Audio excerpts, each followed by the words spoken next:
हाय दोस्तों, कैसे हैं आप सब? बढ़िया है। ठंडी पड़ रही है कि नहीं? चलिए दोस्तों, आज की इस वीडियो में हम लोग देखेंगे भारतीय संविधान के विदेशी स्रोत। इस टॉपिक से दोस्तों किसी न किसी एग्जाम में एक प्रश्न जरूर फंस जाता है। जितने भी भारतीय संविधान में विदेशी कानून रखे गए हैं उन सभी के विषय में हम लोग बारी बारी से अध्ययन करेंगे और देखेंगे कौन सा कानून किस देश से लिया गया है और हमारे संविधान में वर्णित है। दोस्तों, लिया तो गया है हमारे संविधान में बहुत सारे देशों से कानून, लेकिन जो हमारे भारतीय संविधान पर भारत शासन अधिनियम 1935 के जितने भी कानून थे वो सभी लगभग 395 अनुच्छेद में लगभग 250 अनुच्छेद केवल वहीं से ले लिया गया है, शब्दशः वहीं से ले लिया गया है। जितने भी, चाहे वो सर्वोच्च न्यायालय रहा हो, उच्च न्यायालय हो, नियंत्रक महालेखा परीक्षक हो या लोक सेवा आयोग, संघ लोक सेवा आयोग हो, ये सभी भारत शासन अधिनियम 1935 में ही वर्णित है। तो चलिए देखते हैं दोस्तों। सबसे पहला जो है संयुक्त राज्य अमेरिका।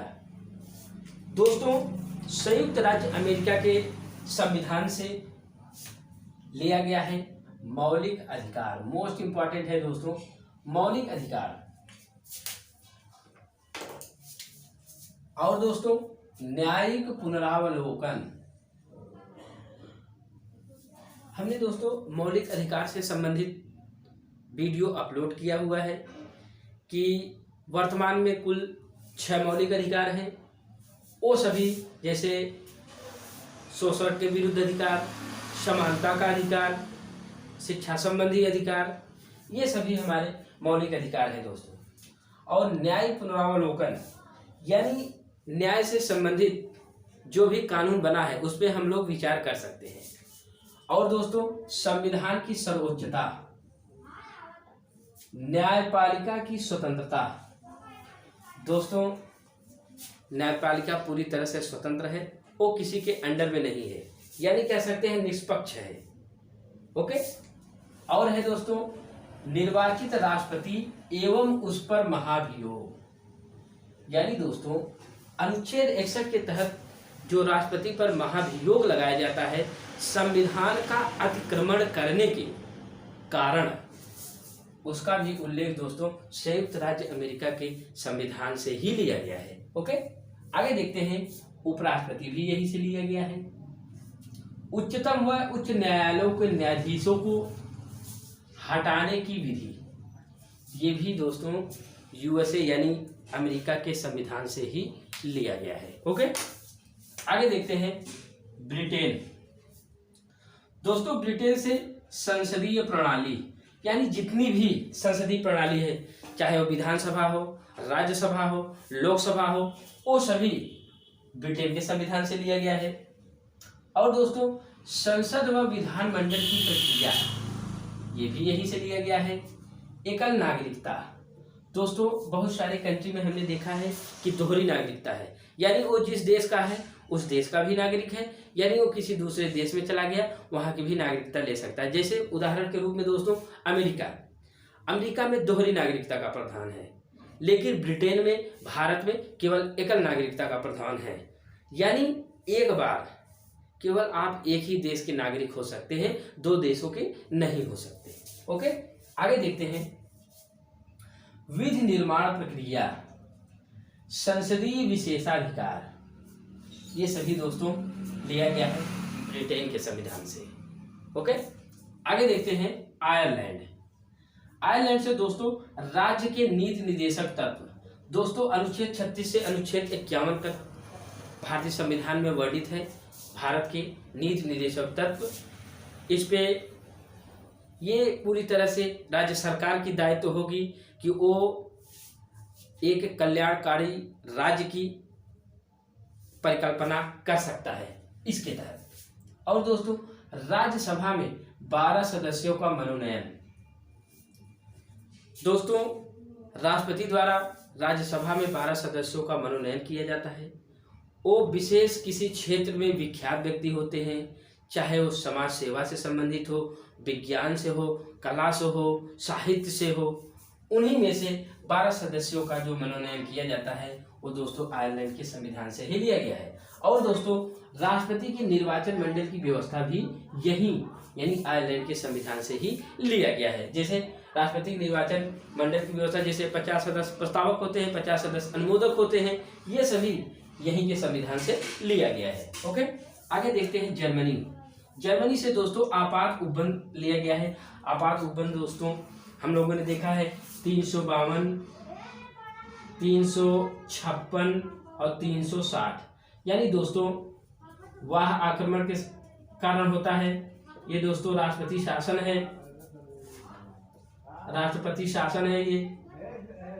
अगला है वित्तीय आपात, वित्तीय आपात। ये सभी आपात उपबंधों का उल्लेख दोस्तों जर्मनी के संविधान में किया गया है और वहीं के संविधान से यानी जर्मनी के वीमर संविधान से लिया गया है। ये आपात उपबंध 3 प्रकार के आपात होते हैं जो कि 352, 356, 360।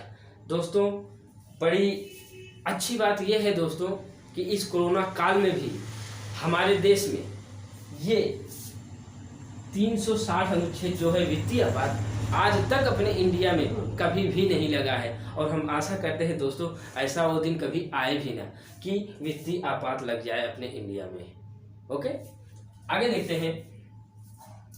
और दोस्तों यहाँ पे दिया गया है आपातकाल के प्रवर्तन के दौरान राष्ट्रपति को मौलिक अधिकार संबंधी शक्तियां, यानी दोस्तों जब आपातकाल लग जाता है तो लगभग सभी मौलिक अधिकार स्वतः समाप्त हो जाते हैं। केवल 2 ही बचता है, जीवन जीने की स्वतंत्रता, यानी जीवन जीने का अधिकार ही केवल रहता है। वो अपने जीवन जीने के लिए कुछ भी कर सकता है, यही एक अधिकार बचता है और बाकी सभी समाप्त हो। दोस्तों ये सभी जर्मनी के संविधान से लिया गया है।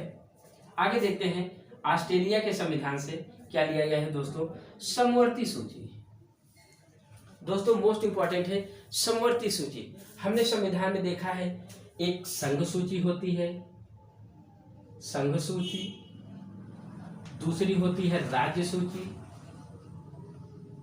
राज्य सूची, और तीसरी होती है संघ सूची, समवर्ती सूची, समवर्ती सूची।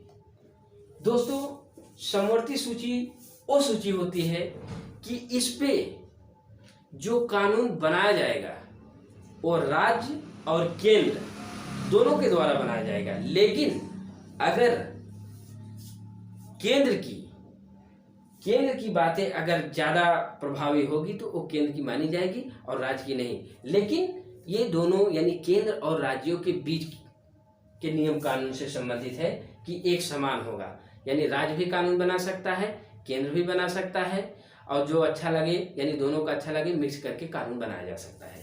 ओके, ये है हमारी समवर्ती सूची, ये ऑस्ट्रेलिया के संविधान से लिया गया है। और अगला दोस्तों प्रस्तावना की भाषा, ये भी लिया गया है वहीं से, ऑस्ट्रेलिया के संविधान से। बहुत बार परीक्षाओं में आ चुका है कि प्रस्तावना किस देश के संविधान से लिया गया है, तो दोस्तों ऑस्ट्रेलिया के संविधान से लिया गया है। प्रस्तावना में दोस्तों हम लोगों ने देखा है गोलकनाथ बनाम केरल राज्य, अभी केशवानंद भारती बनाम पंजाब राज्य, ये सभी प्रस्तावना के विषय में, यानी कह सकते हैं कि प्रस्तावना कोई वाद योग्य शब्द नहीं है, लेकिन इन सभी की वजह से इसे एक वाद योग्य भी बना दिया गया है। आगे देखते हैं दोस्तों केंद्र राज्य संबंध एवं शक्तियों का विभाजन। दोस्तों केंद्र के पास अलग शक्ति, राज्य के पास अलग शक्ति। कुछ क्षेत्रों में केवल केंद्रों का ही कानून होता है, जैसे मान लीजिए जनगणना, ये केंद्र की पूरी जिम्मेदारी है। वायुसेना, थल सेना, जल सेना, इन सभी का नियंत्रण केंद्र के ही पास होता है और इनका जो नियंत्रण राज्य नहीं कर सकता, वही है केंद्र और राज्य संबंध शक्तियों का विभाजन। आगे देखते हैं संसदीय विशेषाधिकार, ये भी ऑस्ट्रेलिया के संविधान से लिया गया है। ओके, आगे देखते हैं दोस्तों कनाडा के संविधान से क्या लिया गया है, संघात्मक विशेषताएं। दोस्तों संघात्मक विशेषताएं और अवशिष्ट शक्तियां केंद्र के पास, यानी सारी शक्तियों का जो कह सकते हैं कि सारी की सारी शक्तियां केंद्र के पास ही निहित है। आगे देखते हैं राज्यपाल की नियुक्ति प्रक्रिया। राज्यपाल की नियुक्ति किस प्रकार से की जाएगी, ये भी दोस्तों कनाडा के ही संविधान से लिया गया है। और संघ व राज्य के बीच शक्ति विभाजन, ये भी दोस्तों लिया गया है कनाडा के ही संविधान से। आगे देखते हैं दोस्तों दक्षिण अफ्रीका के संविधान से क्या लिया गया है। यहाँ से लिया गया है दोस्तों संविधान संशोधन की प्रक्रिया। ये दोस्तों संविधान संशोधन की प्रक्रिया अनुच्छेद 368 के अंतर्गत रखा गया है हमारे संविधान में, और बहुत ज़्यादा ही संशोधन किया जा चुका है। हम लोगों ने देखा है लगभग 102-3 संशोधन हो चुके हैं। जितनी भी नए नए कानून बन रहे हैं, अभी तो इसके पहले जो दोस्तों अनुच्छेद होता था वो 395 अनुच्छेद था, लेकिन संशोधन कर कर करके लगभग 444 अनुच्छेद तक पहुंच गया है दोस्तों, क ख ग घ अंगा ऐसे करके जोड़ते हुए। हाँ, ओके। आगे देखते हैं रूस के संविधान से दोस्तों लिया गया है मौलिक कर्तव्य। मोस्ट इंपॉर्टेंट है दोस्तों मौलिक कर्तव्य।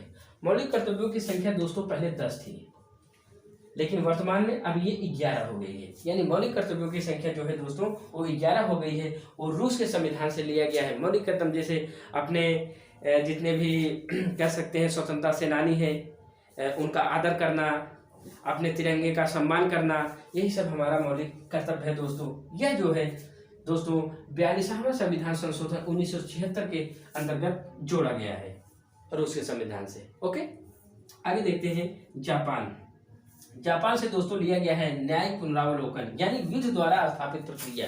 ये जापान के संविधान से लिया गया है। आगे देखते हैं दोस्तों फ्रांस। ये दोस्तों फ्रांस के संविधान से लिया गया है समानता, स्वतंत्रता, बंधुता और गणतंत्र। ये गणतंत्र दोस्तों बहुत बार परीक्षा में आ चुका है कि गणतंत्र शब्द किस देश के संविधान से लिया गया है दोस्तों। तो जैसे 26 जनवरी को हम लोग मनाते हैं गणतंत्र दिवस, तो वही गणतंत्र दिवस जो है यानी गणतंत्र वो फ्रांस के संविधान से लिया गया है। और दोस्तों एक इम्पॉर्टेंट बात यह है कि भारतीय संविधान पर सबसे ज़्यादा जो प्रभाव पड़ा है दोस्तों वो भारतीय शासन अधिनियम 1935 का पड़ा है।